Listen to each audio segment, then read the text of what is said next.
អរុនសួស្តីកូនកូនសម្លាញ់ចិត្តថ្ងៃនេះគឺជាថ្ងៃពុធទី14ខែ1ឆ្នាំ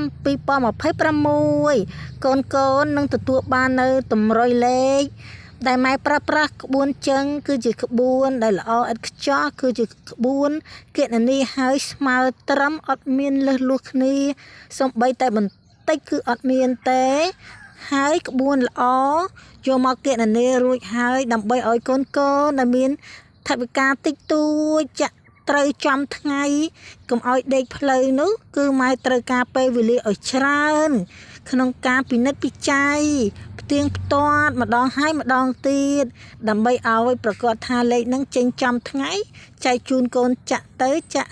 បានលុយលៀបបានលុយហេងាយងាយ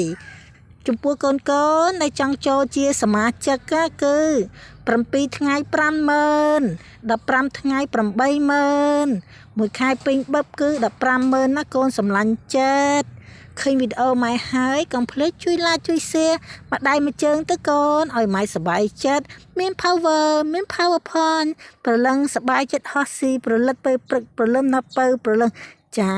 កូនសំណប់ចិត្តជូនពរកូនកូនលុយចូលងាយងាយស្រួលច្រើនគ្រប់ពេលវេលាគ្រប់ទីកន្លែងមិនថាកំពុងធ្វើការរកស៊ីរវល់វក់វៃណាដាំបាយធ្វើម្ហូបមើលកូនមើលចៅឬធ្វើការងារចំការអីទេសូមឲ្យលុយចូលក្នុងកង់ទៅបើកមកលុយពេញកង់តែម្ដងបាយកូនសម្លាញ់ចិត្តហេង